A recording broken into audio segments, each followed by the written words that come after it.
Bem-vindo ao estudo do Apocalipse, Apocalipse Fácil. Você é convidado para estudar hoje a carta dirigida à igreja de Sardes. Antes, vamos orar ao nosso Deus. Pai querido que estás nos céus, na tua presença nos introduzimos, confiando inteiramente nos méritos de Jesus Cristo, nosso Salvador. Derrama sobre mim e os meus irmãos o Espírito Santo para entendermos a tua profecia e aplicá-la para a nossa vida, para os nossos dias e nos prepararmos para a volta de Jesus.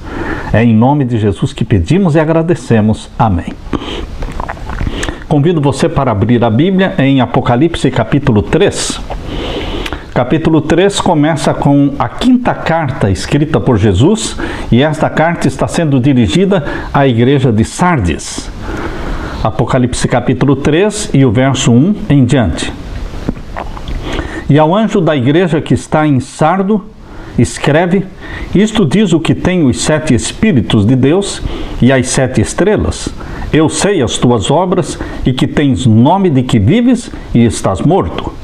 Sê vigilante e confirma os restantes que estavam para morrer, porque não achei as tuas obras perfeitas diante de Deus.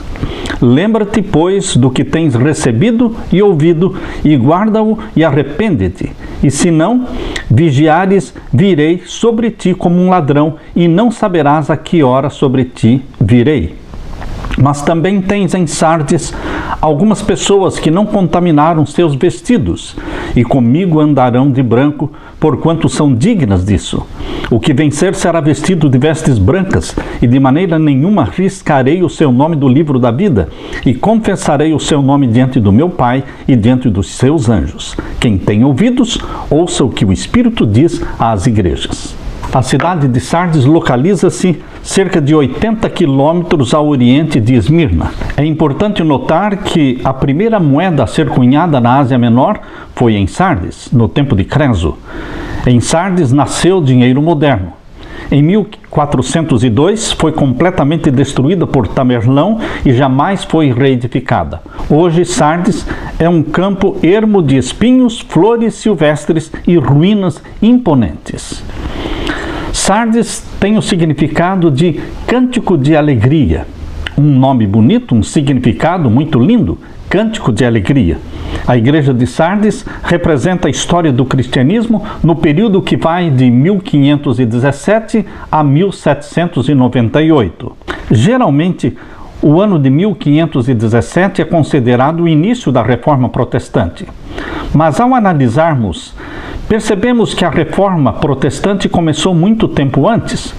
Começou com Pedro Valdo, com os valdenses, começou com os lollardos, seguidores de João Wycliffe, também João Hus e Jerônimo. Queridos, a Reforma Protestante veio crescendo no período de Tiatira, que durou de 538 a 1517. Em todo o período de Tiatira, a Reforma Protestante foi num crescendo maravilhoso, recebendo o elogio de Deus, dizendo: eu te elogio porque as tuas últimas obras são melhores do que as primeiras.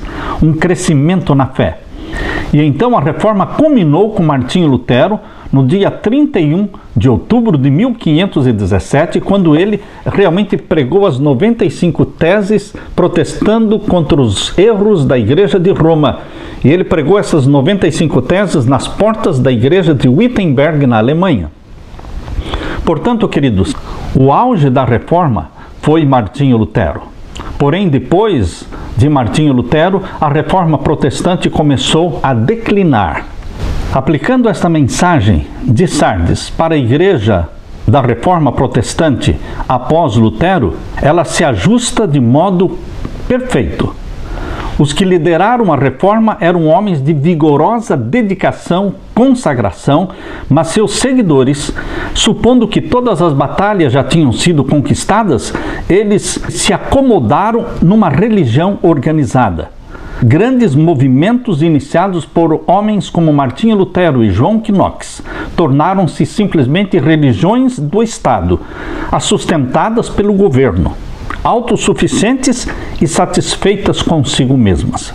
A data ideal, então, para o início e término de Sardes seria 1517 a 1798. Por que 1798? Porque no dia 10 de fevereiro de 1798 foi preso o Papa Pio VI. E então a Bíblia foi libertada, disseminada, espalhada pelo mundo inteiro. A carta dirigida à Igreja de Sardes, portanto, pode ser considerada como sendo a transição entre o movimento da Reforma e o protestantismo.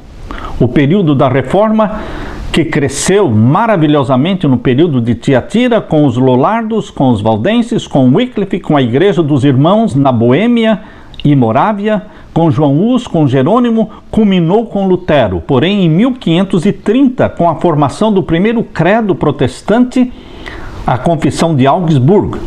Então, dali para frente, começou o declínio da Reforma e o nascimento de uma nova era chamada protestantismo, caracterizada por igrejas nacionais. O protestantismo é caracterizado por igrejas nacionais. Na Alemanha, a igreja luterana se tornou a igreja do país, a igreja do Estado. Na Inglaterra, a igreja anglicana se tornou a igreja do Estado. E a característica destas igrejas nacionais é que elas deixaram de se firmar em Deus para receber do governo o apoio e as finanças. Quando você lê a carta dirigida por Jesus à igreja de Sardes, chama atenção o fato de que Jesus Cristo não começa elogiando, ele já começa repreendendo a igreja no primeiro verso, no início da carta, dizendo: eu sei as tuas obras, que tens nome de que vives e estás morto. Esta mensagem de Jesus Cristo se aplica especificamente ao período da igreja de Sardes. Por quê? Porque o protestantismo é um nome que deveria suscitar alegria, regozijo, porque o nome Sardes significa cântico de alegria. Era de se esperar que o movimento protestante fosse um movimento vivo, dinâmico, batizado pelo Espírito Santo. Mas, queridos, o movimento do protestantismo, após a data de 1530, quando foi formado o primeiro credo protestante, Confissão de Augsburgo, ele caiu num declínio terrível. O protestantismo começou a seguir os passos de Roma. As igrejas protestantes seguiram os passos de Roma, formando alianças com os poderes do mundo, seguindo os passos da igreja de Roma. Eles manifestaram um desejo semelhante ao de Roma, restringindo a liberdade de consciência. Dá-se um exemplo disto na prolongada perseguição aos dissidentes protestantes, feita pela Igreja Anglicana. Durante os séculos XVI e XVII, milhares de ministros não conformistas foram obrigados a deixar as suas igrejas e muitos, tanto pastores como o povo em geral, foram submetidos a multa, prisão, tortura e martírio. Estamos falando de perseguição e martírio dentro do protestantismo. Lutero denunciou Zwinglio como sendo um herege e os calvinistas não queriam saber dos luteranos. Nós deveríamos tomar muito cuidado com o credo. A criação de um credo resultará em perseguição. Por exemplo, Calvino, em Genebra, consentiu com a morte de Miguel Servetus por causa simplesmente de diferenças religiosas. Miguel Servetus era contra a Trindade e por isso ele foi queimado. Nós podemos discordar, mas podemos discordar respeitosamente, sem desejar a morte, sem perseguir as pessoas.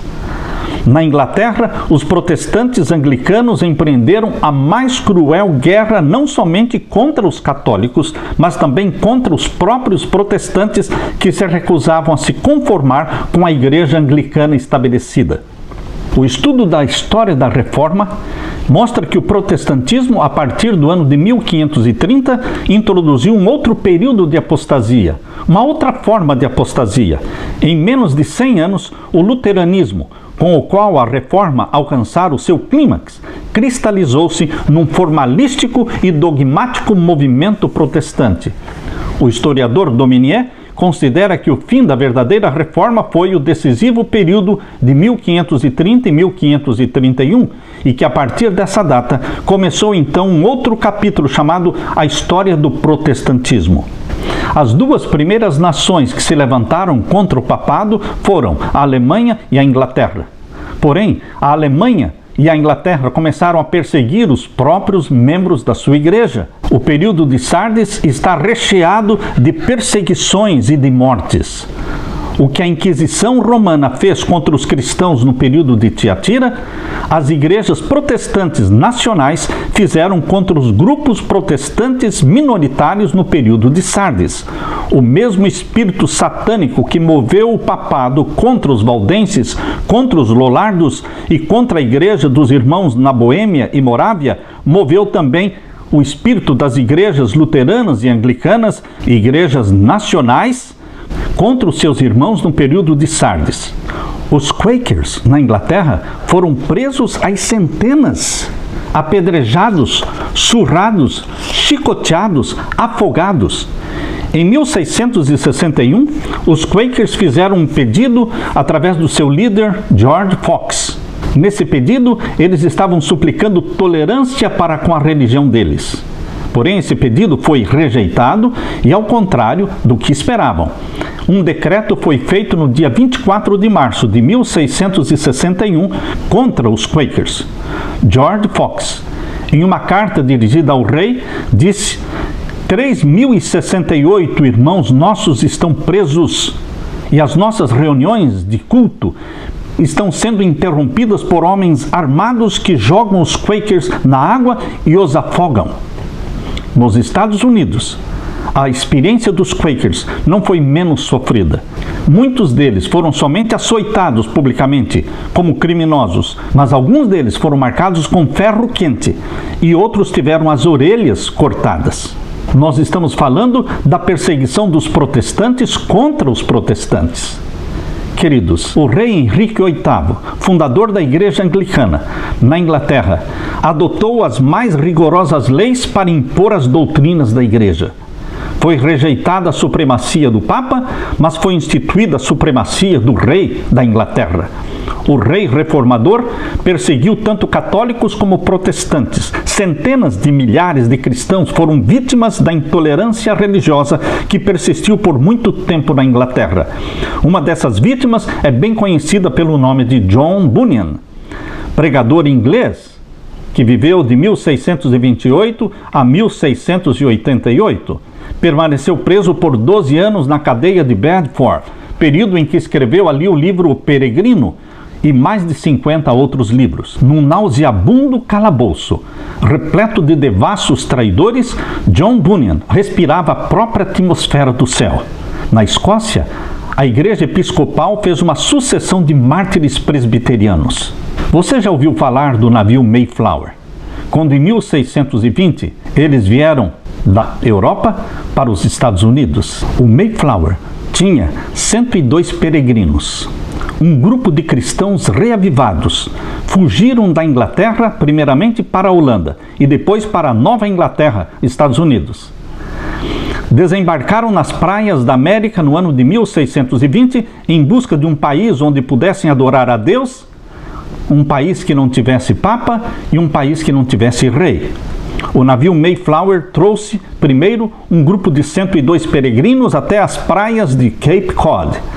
Um segundo grupo de 1.000 puritanos veio em 1630 e por volta de 1642 a colônia da Baía de Massachusetts já tinha 16.000 pessoas. Pessoas que estavam fugindo não da perseguição católica romana, mas da perseguição protestante, da perseguição anglicana. Por volta de 1636, Roger Williams, um jovem pastor, iniciou uma nova colônia e criou o estado de Rhode Island. Ele era perseguido e fugiu e passou a viver entre os índios. Ele fundou este pequeno estado, Rhode Island. O princípio fundamental de Roger Williams era que todo homem tenha liberdade para adorar a Deus segundo os ditames da sua própria consciência. Esse pequeno estado, Rhode Island, tornou-se o refúgio dos oprimidos, dos perseguidos. Nós estamos falando de perseguição protestante contra os protestantes. Os princípios estabelecidos ali em Rhode Island se tornaram as pedras angulares da República Americana. Os luteranos, em 1574, em uma convenção em Torgau, eles instigaram o eleitor da Saxônia a prender ou banir os calvinistas que diferiam deles em doutrina. Na Suíça, um concílio protestante condenou um jovem chamado Felix Menz. Ele foi condenado a ser afogado porque simplesmente insistia em condenar o batismo por aspersão, o batismo de bebês. As mais severas leis foram criadas em diferentes países da Europa contra os anabatistas e muitos deles foram banidos ou queimados vivos. Lembre-se de que não estamos falando aqui da Inquisição dos jesuítas. Os tempos mudaram. E agora a carta da igreja de Sardes está falando da vergonhosa história do protestantismo. A história tem demonstrado que não importa quem esteja no poder, sejam católicos ou protestantes, quando a igreja apela para os braços do poder civil, do poder político, quando a igreja e o Estado se unem, o resultado é intolerância religiosa, perseguição e martírio. O mais falso princípio que se originou com a Igreja de Roma e que foi transferido para o protestantismo é o princípio de que o governo e a igreja precisam se unir para que a Igreja de Cristo complete a pregação do Evangelho no mundo. Isto é um engano. Por isso, queridos, quando nós lemos a carta escrita por Jesus para a Igreja de Sardes, aqui no capítulo 3 de Apocalipse, verso 1, tens nome de que vives, mas estás morto. Nós podemos entender que o movimento protestante, depois de 1530, o protestantismo se tornou em igrejas nacionais e começaram então a perseguir. Tens nome de que vives, mas estás morto. É bom lembrarmos que de 31 de outubro de 1517 até 31 de outubro de 2017 foram 500 anos de reforma protestante. Mas, queridos, cumpriu-se a profecia de Jesus que diz: tens nome de que vives e estás morto, porque o movimento protestante está morto. Como disse Tony Palmer, quando ele veio aos Estados Unidos numa convenção com os pastores protestantes e pentecostais e evangélicos, ele disse: ninguém mais protesta, não existe mais protesto, então não existe mais protestante. Queridos, é verdade. O protestantismo morreu e foi enterrado no dia 31 de outubro de 2017, quando o próprio Vaticano celebrou os 500 anos da Reforma Protestante. Pense um pouco. Para o Vaticano estar celebrando os 500 anos de Reforma Protestante, isto significa que ninguém está mais protestando. Não existe mais perseguição, porque ninguém mais está se levantando contra os erros da Igreja de Roma. Tens nome de que vives, mas estás morto. Hoje, o ecumenismo está reunindo todas as igrejas debaixo de um guarda-chuva que é o guarda-chuva de Roma. Todos correm para Roma.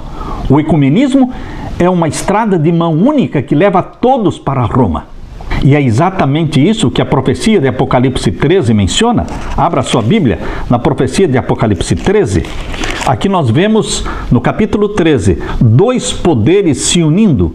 A besta que subiu do mar, o poder papal, e a besta que subiu da terra, Estados Unidos da América do Norte. Eles se unem no capítulo 13 de Apocalipse para exaltar o papado acima de tudo e acima de todos.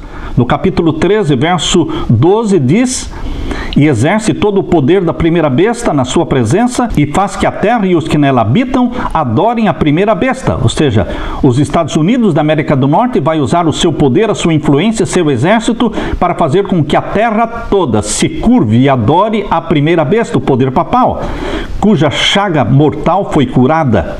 E faz grandes sinais, de maneira que até fogo do céu faz descer à terra à vista dos homens. E enganam os que habitam na terra, com sinais que lhe foi permitido que fizessem em presença da besta, dizendo aos que habitam na terra que fizesse uma imagem à besta que recebera a ferida da espada e vivia. A ferida mortal foi no dia 10 de fevereiro de 1798, mas esta ferida mortal começou a ser curada no dia 11 de fevereiro de 1929, com a assinatura do Tratado de Latrão. E o papado hoje goza de popularidade no mundo todo, dentro de todas as igrejas, junto a todos os líderes religiosos do mundo. O poder papal tem ascendência. Voltando para Apocalipse 3, o verso 2: Sê vigilante e confirma os restantes que estavam para morrer. Ser vigilante é vigiar, orar, estudar a Bíblia. adotar aquele princípio que Martinho Lutero adotou, sola Escritura, unicamente a Bíblia, não a tradição, mas o que está escrito na palavra de Deus, a palavra que saiu da boca de Deus. Isto é padrão de vida para mim e para você. Essa é a nossa bússola, a Bíblia, e a Bíblia tão somente. Sê, pois, vigilante e confirma os restantes. Isto significa que existe um remanescente, sim, que veio da Reforma Protestante. Existe um restante, um remanescente, um grupo pequeno de filhos e filhas de Deus que vieram do movimento de Sardes, que não se contaminaram com Roma e que existem hoje ainda. Queridos, Deus está convidando para que você faça parte desse restante de remanescentes, herdeiros da reforma, da verdadeira reforma protestante. E o finalzinho do verso 2 diz: porque não achei as tuas obras perfeitas diante de Deus. Lembra-te, pois, do que tens recebido e ouvido, e guarda-o e arrepende-te. Bendito seja Deus, porque existe o arrependimento. Bendito seja Deus, porque podemos confessar os nossos pecados. Bendito seja Deus, porque podemos pedir perdão a Deus se algum dia bebemos o vinho de Babilônia, se algum dia nos submetemos aos ensinamentos de Roma, nós podemos pedir perdão a Deus, receber o perdão e nos regozijarmos na justificação pela fé em Jesus Cristo. E se não vigiares, virei sobre ti como um ladrão, e não saberás a que hora sobre ti virei. Muitos dizem que é impossível saber quando Jesus vai voltar a esta terra. Muitos citam a Bíblia dizendo: a volta de Jesus é como ladrão, portanto ninguém sabe quando ele virá. Queridos, o que a palavra de Deus está dizendo aqui, capítulo 3 e o verso 3: e se não vigiares, virei sobre ti como um ladrão. Para aqueles que não vigiam, não oram, não estudam a palavra de Deus, Jesus Cristo voltará como um ladrão. Mas para aqueles que vigiam e oram, e têm os seus olhos voltados para a profecia, eles saberão o tempo da volta de Jesus. Podemos não saber o dia e a hora, mas conheceremos o tempo da volta de Jesus Cristo. Mas também tens em Sardes algumas pessoas que não contaminaram seus vestidos, e comigo andarão de branco, porquanto são dignas disso. Que pessoas são estas do período de Sardes que não contaminaram seus vestidos? O remanescente de Deus sempre existiu, em todas as eras. Nos dias do profeta Elias, Deus lhe mostrou que existia um grupo de 7.000 que não dobraram seus joelhos a Baal. Em meio à apostasia antes do dilúvio, houve um Enoque, houve um Noé, ambos tementes a Deus. Nos dias dos Émeres da Arábia, existia um Jó, o melhor homem de Deus no Oriente. Nos trágicos dias da idolatria universal, existiu Abraão, chamado de Ur dos Caldeus. Houve um Ló, mesmo na perversa Sodoma. Nunca houve um período tão escuro em que Deus não tivesse suas estrelas. No período de Sardes, Deus tinha alguns que não contaminaram seus vestidos, Apocalipse 3:4.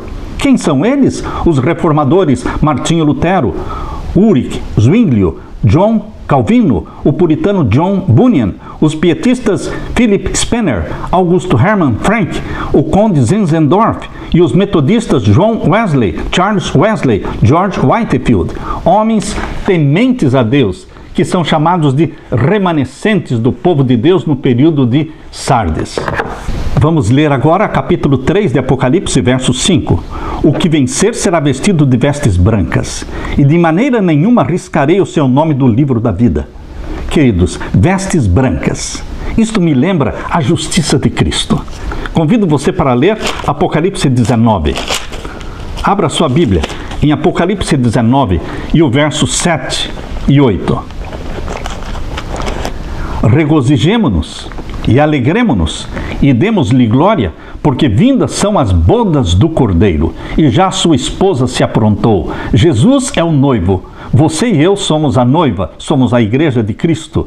E foi dado à sua igreja, a você e a mim, que nos vestíssemos de linho fino, puro e resplandecente, porque o linho fino são as justiças dos santos. A justiça dada por Jesus aos santos é representada pelas vestes brancas de linho fino, puro e resplandecente. Queridos, portanto, quando nós lemos aqui em Apocalipse 3, volte para Apocalipse 3 e o verso 5 estamos lendo. O que vencer será vestido de vestes brancas. Ou seja, você e eu estamos cobertos pela justiça de Cristo. Você e eu estamos cobertos por aquela capa que o pai do filho pródigo jogou sobre o filho pródigo, cobrindo a sua imundícia, cobrindo a sua sujeira, cobrindo as suas vestes esfarrapadas. Aquela capa que o pai jogou sobre o filho pródigo. Esta é a justiça de Cristo que nos cobre e que cobre a nudez causada pelo pecado. O que vencer será vestido de vestes brancas, e de maneira nenhuma riscarei o seu nome do livro da vida. Quando Jesus diz, de maneira nenhuma riscarei o seu nome do livro da vida, isto significa que muitos nomes serão riscados do livro da vida. Mas aqueles que vigiam e oram, aqueles que fazem da Bíblia o sola Escritura, a única regra de fé e prática para a sua vida, estes não terão seus nomes riscados do livro da vida. Mas isto também significa que outros terão seus nomes riscados do livro da vida. E aqui diz, Jesus diz, eu confessarei o seu nome diante do meu Pai e diante dos seus anjos. Se você confessa o nome de Jesus diante dos homens, Jesus confessa você, o seu nome, diante do seu Pai. Quem tem ouvidos, ouça o que o Espírito Santo está falando para as igrejas. Queridos, Deus nos deu 2 ouvidos para ouvirmos a voz do Espírito Santo, dizendo, este é o caminho, andai nele. Que você seja hoje o remanescente de Deus, tendo o nome registrado no livro da vida, e que aguarda com ansiedade a breve volta de Jesus Cristo. Ora vem, Senhor Jesus. Fique com a paz de Jesus. Amém.